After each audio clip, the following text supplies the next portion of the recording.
Hello, everyone. We're going to let the last couple of people come in the room. If you feel so inclined, too, to keep this intimate, feel free to move up so we're close and I can make eye contact with all of you.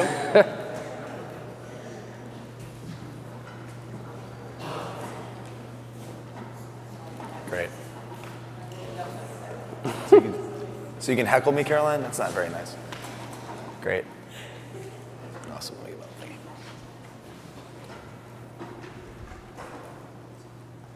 Thanks, everyone, for joining. Right now, we are going to present solutions for volunteer management. I know that this is the last breakout session of the day, so really appreciate you guys continuing the energy, especially after dancing last night, and hopefully some festivities, to give Eben and I a couple minutes of your time here to talk about volunteer management. Moving ahead here. Hopefully my thing works. There we go. So first we'll start off with some introductions. I want to make sure that you guys know who we are in the EverTrue team. My name is Mike Palladino. I'm the Partner Development Manager here at EverTrue. Been with the company for about 5.5 years. So I've seen kind of the company grow over time. I'm really excited to talk about volunteer management today because I am a volunteer myself for my own alma maters. I have 3 alma maters, 2 high schools. Yes, I was one of those people that went to high school for 5 years, not 4. Where I'm a class agent and a reunion chair. I'm also an active volunteer for my alma mater, Wesleyan University, where I'm the Boston regional rep. I'm a class agent, a reunion chair, and I'm also on the Young Alumni Advisory Council. So really excited today to talk through our vision for volunteers, what we're currently up to. Eben will introduce himself in a second as well. Yeah, so I'm Eben Pingree, Director of Product. Been here about 4 months with EverTrue, but like Mike, 3 of the schools I've been to are EverTrue clients, so I've gotten to know their products for years now. Wanted to kind of quickly start off by introducing kind of the theme of how we built this product. I think the most important thing we did was try to build a very flexible product that would work with a number of different use cases and different school sizes. So if you look at the 6 beta customers that we're working with, we're working down to kind of small private prep schools up through huge universities with very robust programs that have been successful for years. We have about 10 more schools rolling out in September. Again, just a wide gamut of size of program, how they're using it. And so we put a lot of time into thinking about how to build a really flexible product, and would love to hear from you guys about how you think about your programs and how we might be able to help.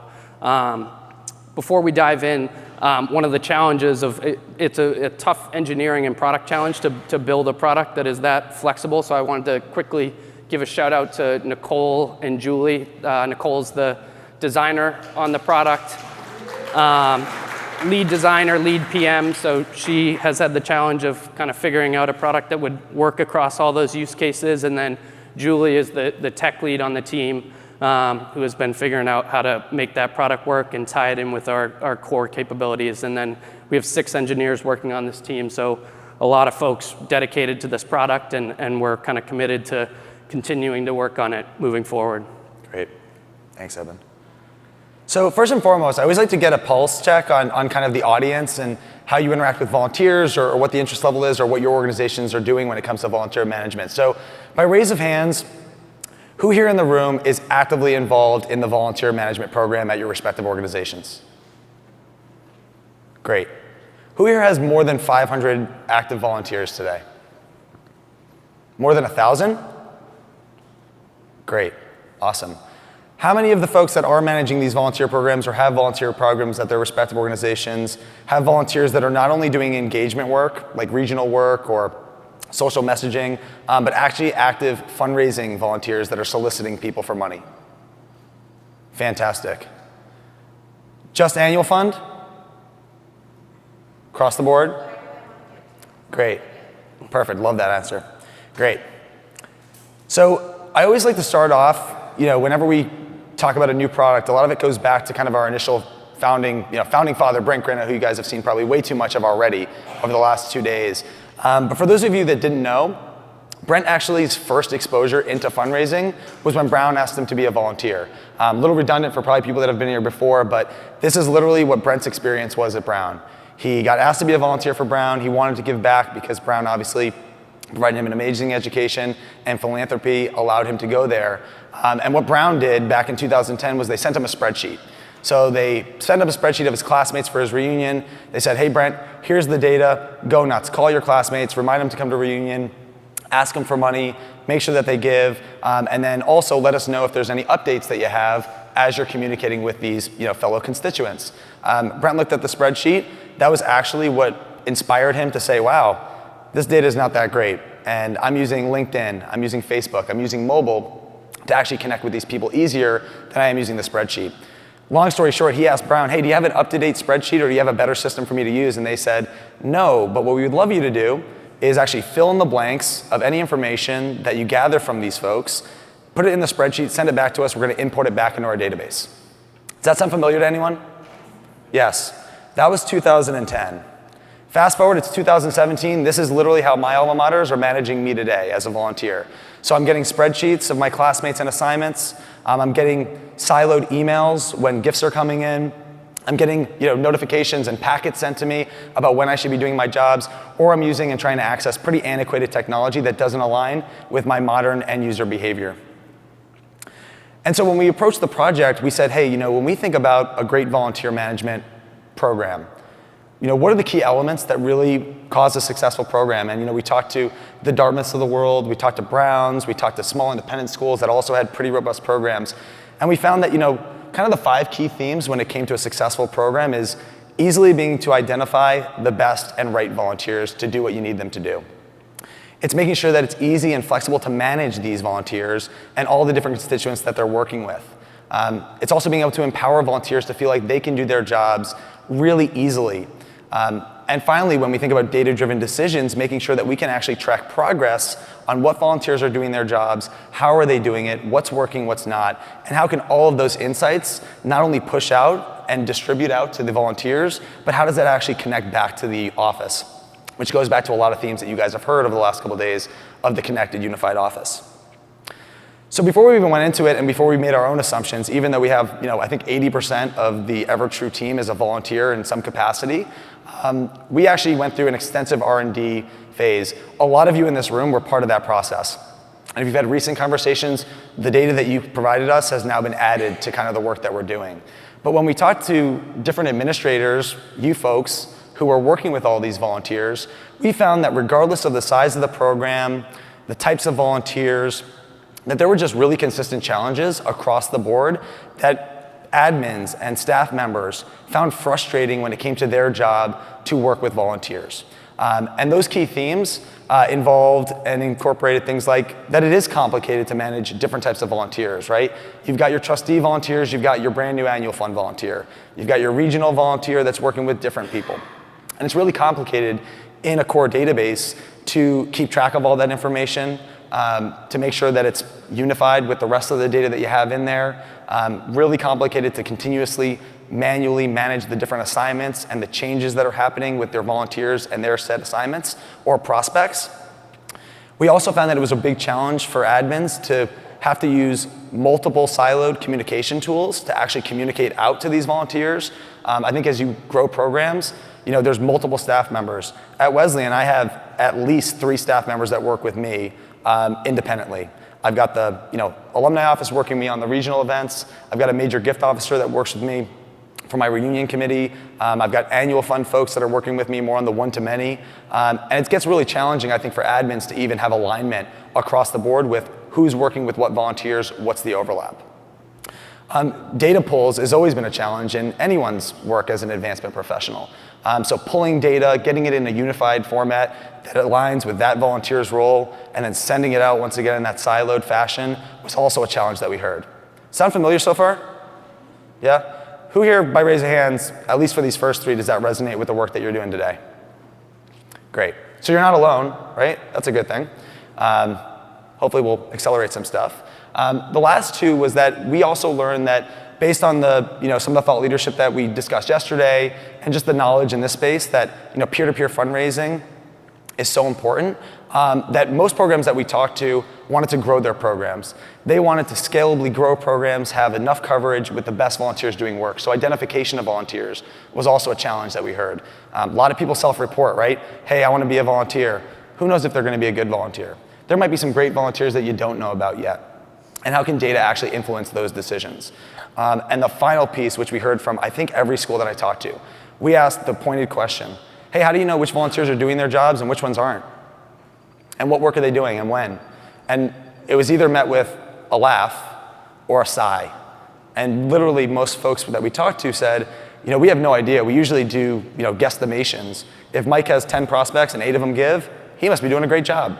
Or if you have that volunteer that's always communicating back with you, those are the super volunteers, right? But the average volunteer, especially for large programs, there's not a lot of transparency in who's doing their work, how they're doing it, when they're doing it, and how does that actually align back to the office? Sound good? Any questions so far on that? No? Great. So our real vision and what we're going to walk you through with actually the product is how, based on our core platform, we can help by adding in some extra volunteer data, leveraging that core information that we've already built to identify the best volunteers and manage the existing volunteers in a streamlined way. How we can help get out of spreadsheet mode and actually provide efficiency for anyone that's working with volunteers to have a system that's been designed to actually manage these volunteers, the respective groups that they're working with, their roles, and their respective assignments, all in a unified fashion. That you can retain complete control over those assignments. So we'll show you how you can actually empower volunteers to self-select. Anyone here play fantasy sports? Only a few, come on now, it's brutal. So anyone watch Bachelor, play Fantasy Bachelor? We do that in the EverTrue office. So self-assignment, we heard that a lot of people were like, we let our volunteers, we give them a big list. Hey volunteers, pick and choose who you want. Let us know, we'll manage the Google Doc, get it back in another document, put it in our database, and oh no, things change all the time. So even empowering administrators to allow for self-selection, empower volunteers to make that decision and have complete control ultimately over changing, removing, or adjusting those assignments on a system designed to do so. And finally, as a company that always wants to be able to be data-driven, how do you track the volunteer activity and the results as it relates to their goals? And finally, once again, knowing that we're trying to connect the office, making sure that any of this volunteer activity or the actions that they take can push across and distribute out to the necessary folks. So whether it's a volunteer activity that a gift officer that has a mutual prospect wants to know if someone made a call, if it's the staff member communicating back to the volunteer about a specific prospect or a group of people, or if it's just the obvious, right? A prospect gives, a prospect attends an event, thinking about ways that we can then once again notify not only the staff members, which our core platform is built on, but also the important volunteers that are working with that person. So there's alignment and transparency across everyone that's working with that prospect or those groups of people. Yeah, I would just echo some of what Mike has said here, that our goal is not just to give you a product that can help you take your existing program and port it over to new technology. The point of it is to build a much simpler interface for admins so you can scale that program. We're talking with schools with hundreds of thousands of alums who have 75 volunteers, and that's all that was feasible because sending spreadsheets each time someone makes a gift is just a ton of work. Sending emails for when they should reach out, that's just too much to scale up to that many constituents. So this platform is built to allow you to run hundreds of pools, have 10, 20, 30 volunteers in each of them, and really scale that program up and let the software do the work for you. The other thing, kind of going back to the flexibility, it's a tool that's built for different types of volunteer fundraising. So it absolutely covers the kind of typical class-based annual fund use case, but it's also built so that you can layer on affinity-based fundraising on top of that. So if you have alums in the military, our platform makes it super easy to find out who are all those alums, and then use, say, Facebook insights from that page to figure out who are the most engaged alums who are in the military that might be good volunteers. And then coordinating when you have a prospect who's in your military pool and the class of 2000, making sure those volunteers are seeing what the other one is doing when they're making an ask, so you can run a program that is kind of multi-layered, and you're kind of using this tool to get to people who maybe aren't working in the traditional class-based system, but have some other connection to the school that can be used to connect. Great, thanks. So when we thought about, obviously that's the admin perspective, and we'll walk you through some of that stuff. For volunteers, I pretty much was locked in a dark room for 8 months. I interviewed through surveys, through calls, through in-person meetings, through working with some of our partner schools, and Nicole getting access to interviewing their kind of top volunteers or volunteers that wanted to get involved in the process.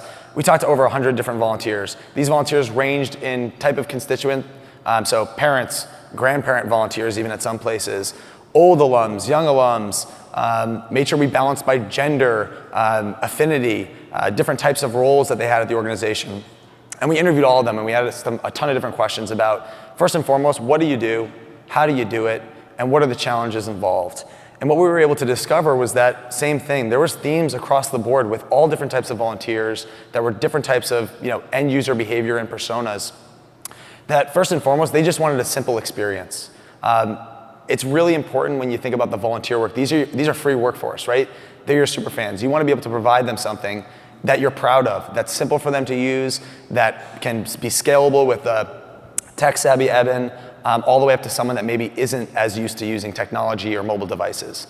They wanted instant access to the information that they needed to do their job. They were really frustrated with having to call back to the office to say, hey, did these 5 people give? Can you let me know? Waiting for that report. And then by the time they actually get a chance to call, having to do it all over again. Has anyone heard that from their volunteers before? Anyone getting those requests from volunteers? Yep. They also wanted to make sure that they were using modern technology, right? There's the traditional mechanisms of solicitation, call, email, text, but a lot of volunteers found that they were finding more success with using social integrations to connect with their classmates. Mobile first is something that was very near and dear to our heart as a company. It was further confirmed through this kind of R&D evaluation process. We asked volunteers, when do you do your job? I'm gonna ask a pointed question now. Anyone here have an idea of when volunteers do their job the most? Can you be, yeah, can you say, between 3 and 5? Or really late at night. Really late at night? Yeah. 3 to 5. I hope their employers don't know that. I'm allowed to do that because at EverTrue we're allowed to do that stuff. But we asked a lot of volunteers. The majority of volunteers are doing their work in the evenings, on the weekends, or when they get a free moment during the day. Right? They're busy people. They have jobs, they have families. A lot of times they have to react to do this work on an ongoing basis. Of course, we schedule things for them and tell them when to do it, but who knows what comes up in their life. Human behavior. The majority of people are on mobile devices in the evenings, on the weekends, and during free time, far more than they're on desktop computers across all generations. So we wanted to make sure that, yes, we have to make this universally accessible, but we have to make sure that they have the same great experience on a device that typically they're on during those times when they want to do their work. And finally, they also wanted to feel that their work was meaningful. They wanted to know that the work that they were doing was aligning with their organization's efforts. So what we'll show you, and it's a recorded video, by the way, so I'll get into that in a second. But we're going to show you guys how they can access their assignments quickly, universally, on the web, on mobile, how they can really easily solicit and steward their constituents using modern technology and great end user workflows. And another thing that Eben, I'm sure we'll get into a little bit more, is in an effort once again to unify that office, making sure that volunteers can get notified if anything changes within their constituents' activity, if they made a gift, if an assignment changed. And of course, pushing back across the office, making sure that staff members can get notified when a volunteer does any activity when obviously necessary. Yeah, so for the volunteer-specific product, I guess the focus that we've had as a product team is how to make this as easy as possible for your volunteers to use. I spent 4 years building consumer apps, and if I had to boil the learnings down to one key lesson, it's that people are lazy, and anything that you can do to make the technology do their work for them or help them will increase the chances of success with your product. So whether that is automatically sending them push notifications, on the anniversary of when a certain prospect gave last year, or auto logging activity that they take within the app when they text from the app to a prospect, logging that for them that they reached out to this person, so that data can then flow back to your team and you guys can know without them having to manually log something that they're doing their work, they're trying, they're reaching out. And making it easy for them to get the materials they need to do their job. So I'd say that was kind of the key theme from a product standpoint is how can we make this as easy as possible for your end users, make it easy to do it on their phones, quickly, easily, and to communicate with you guys in that fashion. Great. Is there any chance, can you just actually pull back the video like 5 seconds? Thanks. Okay, so full disclosure, since we're up here and I don't have my computer and it's being run back there, I actually had to record the walkthrough of the product, and I'm going to do my darndest to time it where I can speak over it. I've practiced 7 times. I've miserably failed all 7 times. So I'm hoping, 8 times the charm here. But let's see here. I just want to make sure it's, are you guys ready to go? Can you back it up a little bit more? I just want to show the sidebar. Perfect, right there. And I'll tell you when to start if that's okay. So if it's just paused, can you pause it right there? Great. Cool. So once again, the first thing I'm going to walk you through here is the admin experience. So how administrators can manage these volunteers and this solution. It's built on our core platform. We wanted to make sure it wasn't a siloed system, that it still was able to leverage the great information and integrations and segmentation that we've already built. You can see here on the side, there's a volunteer tab, but ultimately, even included in the admin experience is the ability to get our core search and functionality, since it is important to be able to search across the constituency group to identify volunteers, to get those social integrations, not only for the volunteers to see, but to help with that identification process that Eben referred to. You can hit play now, thank you. And also adding a volunteer hub. Now, in your volunteer hub, the first thing you're going to see here is access to all the various pools. A pool is defined as a group of constituents with the volunteers that are associated with them. You can have multiple volunteers like myself in different pools and different constituents overlapping in different pools as well, depending on how your office is set up.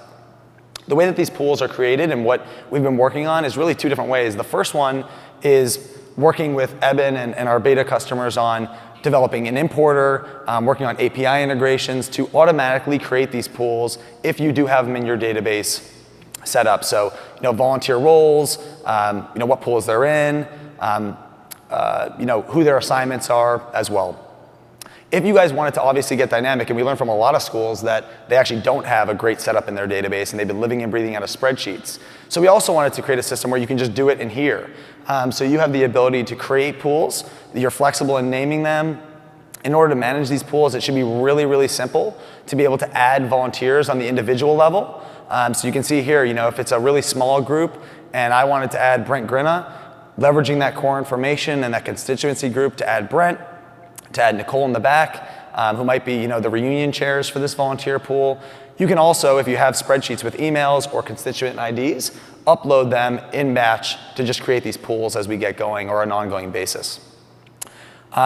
Immediately you can see that step 1 of reporting, you can do some things with those volunteers. To add the prospects that are associated with them, it's a pretty similar process. If it's not automatic, it's adding them on the individual level. You're probably gonna add more than 1 person at a time, I would assume, but if you're doing a trustee volunteer group, maybe it's just a couple trustees with just the rated prospects.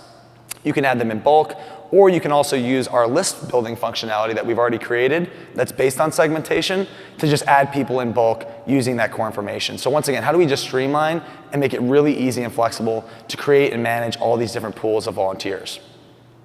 I've already created one. I created one before this that has a broader group in it. It also resonates for me because I'm the class of 2009. So you'll see it in a second. So if you jump into the class of 2009, at Wesleyan, we honestly don't have very many volunteers yet. We're trying to grow the program, but you can see, the 14 volunteers that hypothetically, this is scrambled data, would be in the class of 2009.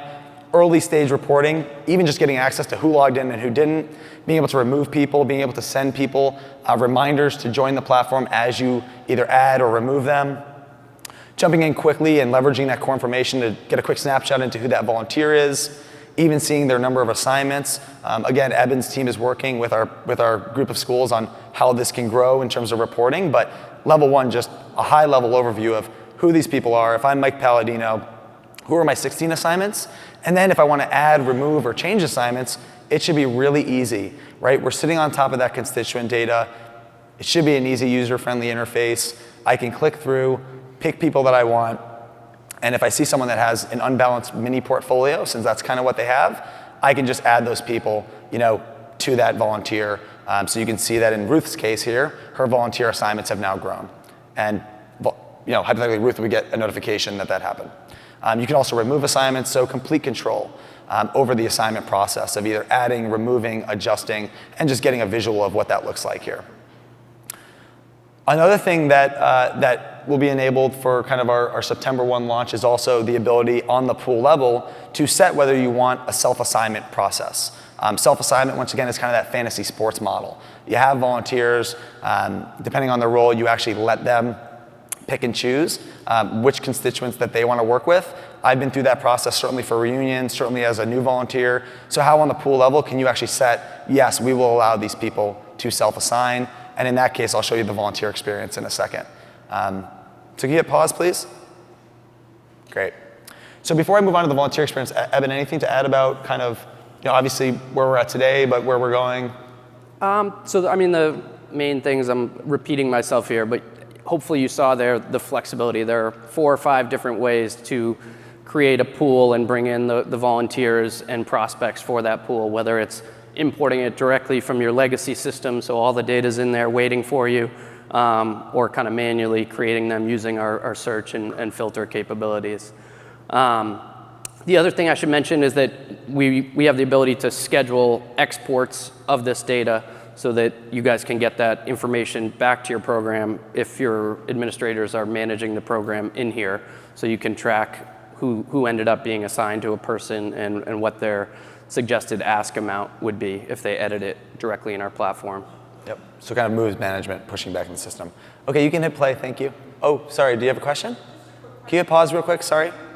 Does that mean your clients, do any of your clients manage the boards for this system? So, and there's terms so that you could, start and stop date, keeping track of when things are. So we're working on a concept for a kind of a date associated with the pool generally to align with the annual fund fiscal year, but they could be flexible to align with a campaign or a term of a board member, absolutely. And yeah, the board member use case is one that we're definitely working with schools on.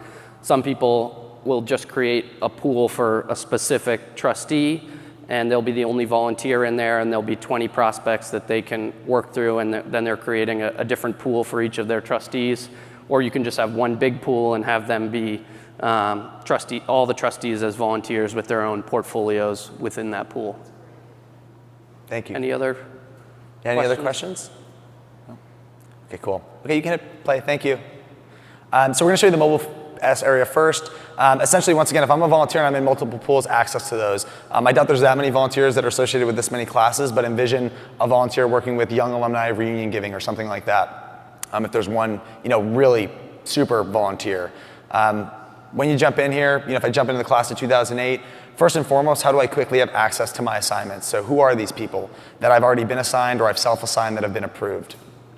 When I jump into that individual profile of that assignment, we wanted to make sure, again, that these volunteers can solicit and communicate and engage these people in a multi-channel way, right? Call, text, email, fully integrated with my actual personal device.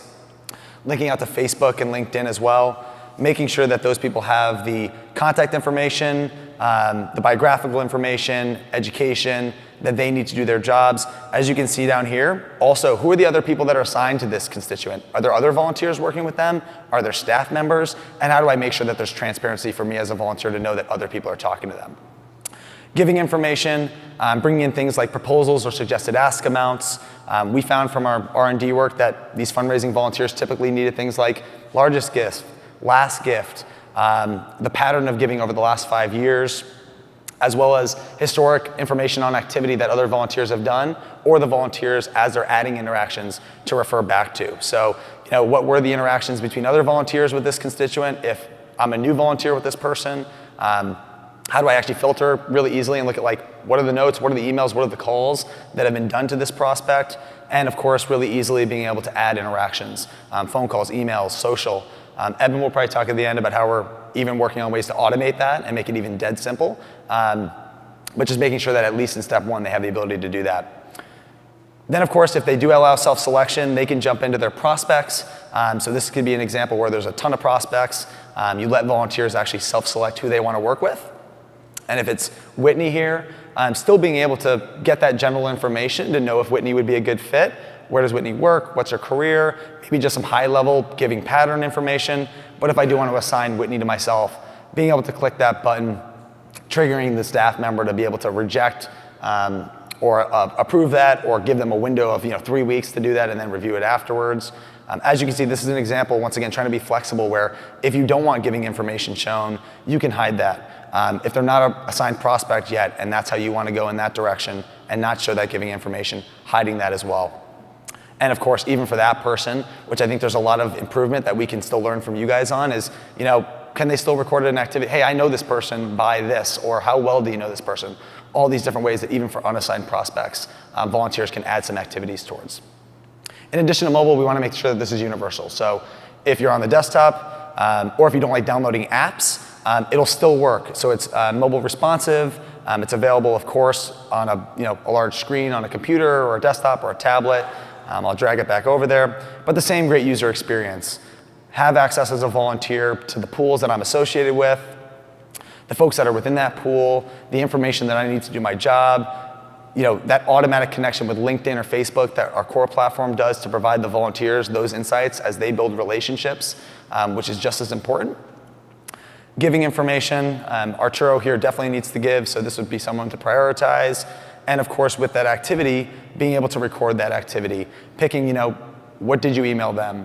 What did you call them? Are there additional notes that you want to pass back to the office? And if it is just speaking to Arturo here about the Raise event, being able to put that in. If it's, understanding that Arturo just got married and moved to Chicago, or if Arturo's coming to the event and really cares about sustainability, back to Brent's point about, interactions, being able to record that really easily as a volunteer. If it's on your phone, you can actually, dictate it, just like our gift officer technology. That information, once again, will funnel to that profile, and then moving back, which should happen in hopefully a second. My timing is not that bad right now. Pushing back to that core platform and making sure that any of that activity does filter back to that core profile that we know the staff is using every single day. So what was that activity that was just said on Arturo? How can we actually, using that core technology, if we look at that profile, jump to that interaction if I'm a staff member to see what was all that volunteer activity in addition to the other insights from our office, from our data, from third-party data, so everyone's aligned. And even making sure that through our core browsing functionality, we've already added the ability to segment, set notifications and parameters on volunteer-specific interactions. So if I did want to set parameters and get notifications about volunteer emails, volunteer calls, this type of round one initial technology will roll up to much more robust reporting, which is kind of on the near horizon. But again, who are the people who had activities over what time? This week, last week, today. If I'm a gift officer and I have my portfolio, I need to get notified every time someone that's in my portfolio had a volunteer communicate with them or interact with them. And you can see, what that was. It's, as you can see on the right here, classified by volunteer phone calls and emails. And then the final piece, of course, which I'll show you. Well, I'm not showing you, but the video will show you, is how do you, with those saved segments, set the notifications. So if it does make sense for you as a staff member to get notified for an individual or a group of people about this volunteer activity, then you can do so just like you can with our core functionality. And that's it. Yep. Yeah, cool. John. Oops, sorry. So various volunteer management programs are at various levels with regard to the reunions of the programming and the volunteering around getting classmates to get to reunion versus those that are focused on reunion giving. Does this have, or have you thought through, if you have one reunion committee of 24 people and 12 of them have responsibility for asking people to give, but the other 12 are actually just making phone calls to get people to come, can this support both?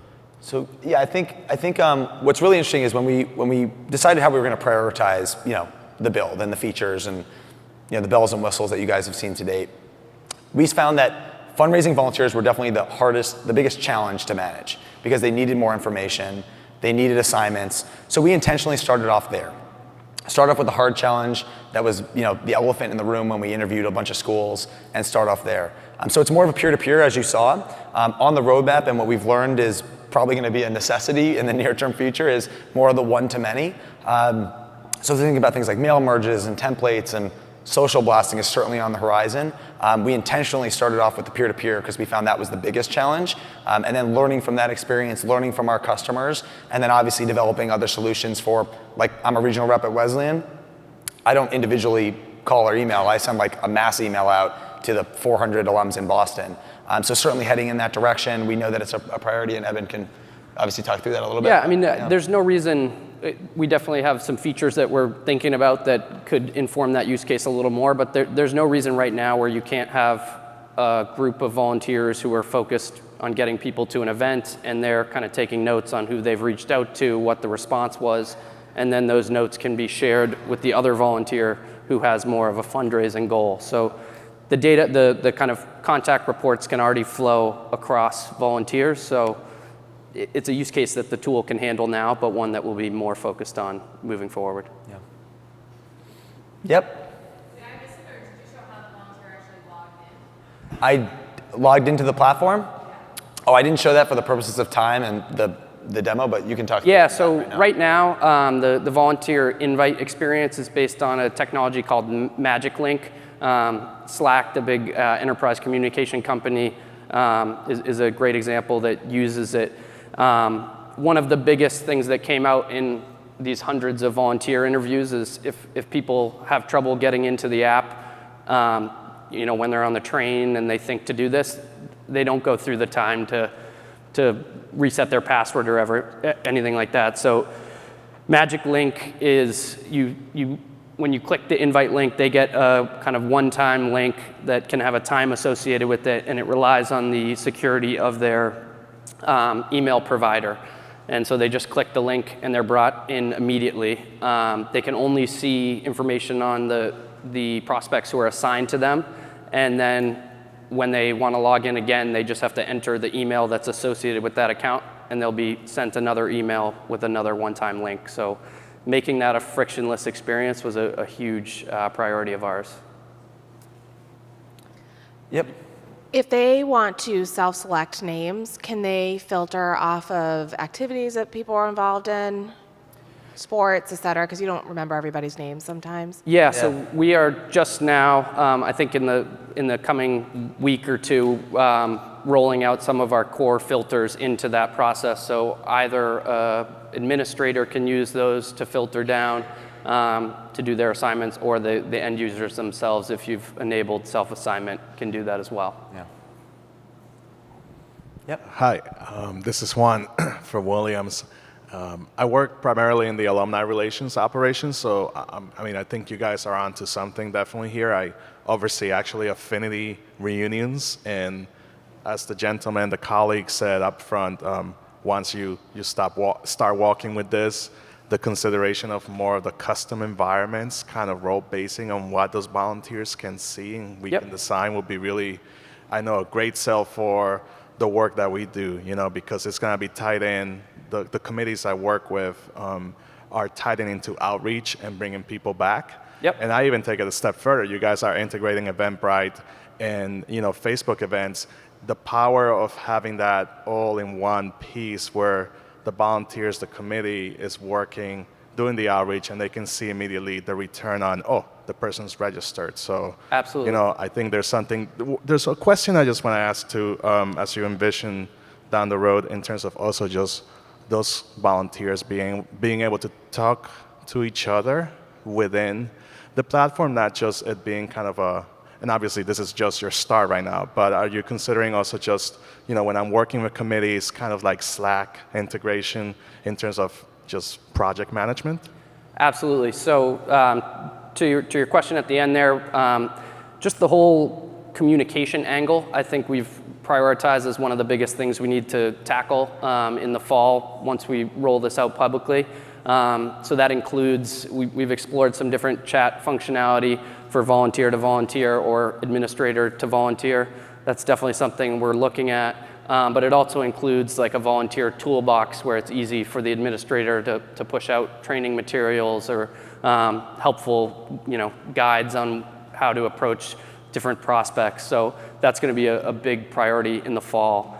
And then just quickly to touch on your first point, we have heard from a bunch of schools the need to be able to customize the giving information that even volunteers can see. So we're working on a solution right now where you can kind of have different roll-ups than the total giving roll-ups that we show in our core platform. So some schools want to show annual fund only roll-ups for their annual fund volunteers. So you will be able to kind of provide those to us, and the volunteers will then only see that type of giving history. And then you'll also be able to hide giving history completely if their role has nothing to do with giving, and they don't need to see that. There'll be a way to just say hidden by administrator if that's not the purpose of that pool. Yeah. I know this defeats the purpose of the app, but if you really want to use this to track your volunteer stuff, especially with our older alumni, we're able to go in and pretend we're them and actually put in their assignments and their results and stuff like that after, they call the nice girl that's in the annual fund and talk to her for half an hour and go over his list and do all that stuff. But we want to leverage the tool so that everyone can see how the class is doing. Do you have that where someone could impersonate somebody?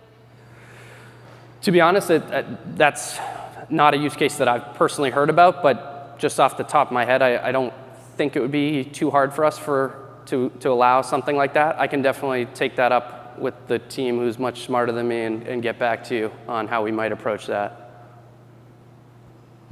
I just have a question. I saw on one of the actions, it said give results, so can you email directly to your volunteers from the platform?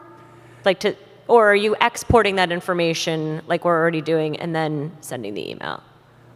So the kind of communication between admin and volunteer is kind of part of that fall initiative that I was just mentioning in response to Juan's question. So that'll be both kind of chat functionality and ability to share materials. So right now there is a way where you can kind of leave one-to-one notes between administrator and volunteer, but we're looking to expand that in the fall to more of a collaboration and communication bunch of tools for it.